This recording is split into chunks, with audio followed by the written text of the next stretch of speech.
Tony D and Little Joan somewhere behind me, and a screenwriter's rant on the Terminal List Dark Wolf, a prequel to the previous Terminal List starring Chris Pratt. He's also in this one. And what's this dude's name? I forget his name. Do we have his name? Oh, gosh. We don't. All right, let's go to the IMDb. The Terminal List Dark Wolf. There it is. Taylor Kitsch. That's his name. Taylor Kitsch. Oh, and Luke Hemsworth is in it, too. I don't remember him in the first one, but he might have been. Now, spoiler alert ahead. Because this is a prequel, I can't really talk about why I have a problem with it without kind of spoiling the Terminal List, which is a fairly decent miniseries. I enjoyed most of it. A couple of episodes. One got a little too dark. The ending went on a little too long. For the most part, I really enjoyed it. So, if you want to see this, don't watch my video because I'm going to have to get into spoilers. But without giving it away, I mean, it looks like a pretty straightforward military movie, but if you know what happens to these characters in the next installment, that completely undermines it.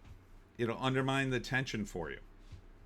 So if you don't know, yeah, I think you could watch this and then watch the Terminal List in order. But if you've already seen the Terminal List, I don't know why you would see this.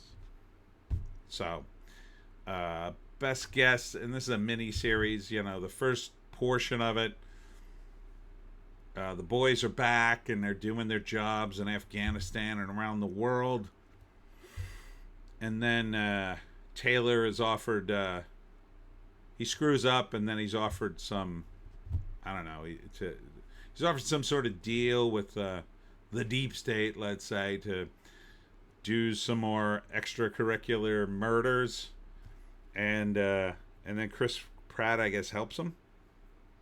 So now at worst, this sets up their relationship in the Terminal List. And maybe it sets up the Terminal List to some degree, but I don't think you're going to clarify. What you need is a clarification and some sort of heightening. I don't think you're going to get any big revelations here. It's just going to be a straight up military drama, I guess you would say. All right, I got to get into some spoilers. So if you want to see this and you haven't seen the Terminal List, would I recommend it? I like the Terminal List, so this is probably pretty watchable. So yeah, I guess. I don't want to see it because I already saw the Terminal List. And if you already saw the Terminal List, then you already know these spoilers. All right, so spoilers ahoy. We all know what happens in the Terminal List with these characters. So if you already know that going into this, where's the surprise? Where's the shock and awe? You kind of got to forget what happened in the Terminal List. We all know that, spoilers, Taylor betrays his best friend here, Chris Pratt, and then everybody dies except Chris Pratt, basically. So what are we doing? A sequel to the Terminal List, I guess, would be tough, considering the ending. But in some ways, this is just going to be, it would be depressing for me to watch this, knowing that all these characters are going to die. You know? How can I root for Taylor Kitsch's character, knowing how dark he is? And no matter what you show me in this story, like, I'm not going to say, oh, that's why he did it. Like, oh, he was sort of justified. Like, yeah, you're not going to get me there. No matter what you tell me in the story, you're not going to make me believe, oh, yeah, he was totally justified in the way he acted with Chris Pratt. And that puts a different light on the events in the Terminal List. No. Too much happened in the Terminal List. I'll tell you this, had I not seen the Terminal List, and then somebody told me about this, I would watch it probably and be excited about it. And then if I watched the Terminal List after that, oh my God, I'd probably be blown away because of all the death, and I'd be like, holy cow, what a payoff. So, again, prequels don't really work for me. I can think of almost none that really work. Unless they're so far removed from the first movie, or unless it's a comedy. New original series, August 27th. Like, a comedy's not going to be so grounded in reality that, you know, everybody's going to die and get cancer or whatever. This one's too grounded in reality for that to work, I think. I mean, it's interesting to see them do the same characters. I mean, it's been a few years. Maybe if I forget everything in the Terminal List, but I kind of can't. It's too big a revelation. Maybe if the revelations in the Terminal List weren't so huge, maybe if, again, they had started with this. And I got to think this is a completely different movie because a lot of the Terminal List hinges upon the squad all dying of cancer and going to the doctor. So, what are we doing? You know, no shade to the author of this book series, but why did you start with the end, Hollywood? Why not start with, you know, if you started with the middle and all the characters were still alive at the end of one of the movies or miniseries, then you could go back into the past. Because then I'd be like, oh, this is more about their relationship, how they met, and how they went on missions that they referred to in later episodes in chronological order. That could work. But we're talking about the Terminal List where everyone's dead except Chris Pratt, and he has pretty much terminal cancer. So I already know what's happening in these characters. And you could say, well, don't you want to watch it for the performances and blah, blah, blah. Yeah, but I'm not going to be surprised. Like, the surprise is all gone. Why couldn't you just do it in an order that makes sense? Is it because it was called the Terminal List and that was the coolest name and you started with that one and then you realized your mistake? Oh, man, people really like this. Let's go back and do the first one. I mean, your mistake. I just won't watch this. I just don't want to. I can't think of a circumstance where I would watch this. And it's not that I think it's bad. It's just that you're like asking me to watch a TV show in season 9 after I saw the 10th season first and the season in the show finale.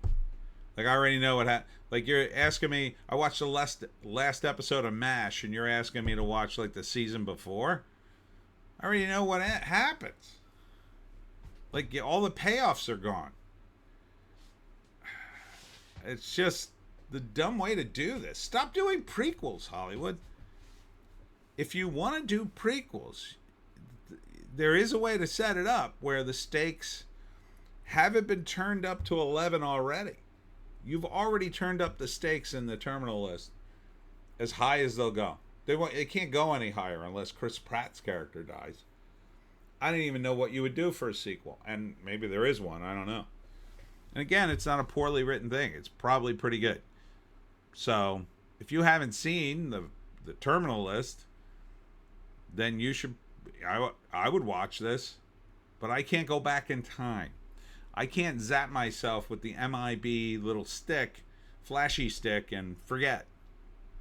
You know? Maybe 10 years from now when I've actually forgotten about it, and I've like so completely forgotten about the Terminal List, I start watching this and, oh, this is pretty good. And I get to the end of it and go, oh yeah, now I remember. Maybe. I don't know. I don't even think I'll be that senile, but maybe. So, Hollywood, what are you doing? Like I do the Pineys, and it's episodic, and there's an order to it. And if you did, I don't know, the Pineys book let's say 7. That would be a bad one to do first. 8 would be a good one to do first if you had to skip the first 7 of them for some reason. I say do them in order and do all of them. But if you started at 8, like that one is one of the most self-contained stories. You could start there. And then you could go back and do the earlier ones. You know, you could go forward and then you could go back and do the earlier ones. I would recommend you do them in order. Hollywood seems to think they know better. And if you started in the Pineys number 8 and you moved forward in the series and it became super popular, yeah, maybe you go back in time and do the rest. I mean, I don't see how you could even do the series without doing book 6 and 2 and 1, but again, do them in order. What do you gain by this, Hollywood? Doing them all out of order. Jumbled. Oh, I'm an artiste. Oh, now I'm going back in time. Just do them in order. Do them 1, 2, 3, 4, 5, 6. Like that. Numbers. Count them in order. Anyhow, that's it for me, Tony D, and Little Joan somewhere behind me. Thursday, I will be, that's July 3rd, in Mount Holly for the 249th anniversary of the Battle of Mount Holly. That's during the Revolutionary War, kids. It's St. Andrew's Graveyard from 2 to 5. On July 4th, I'll be in Millville, New Jersey from 6 to 9 on Canal Street for the July 4th festivities there. And I, of course, will be selling Book 17 of the Pineys, 76 Piney, the most patriotic Pineys of all time. So I hope you'll join me. Thanks for tuning in today. We'll see you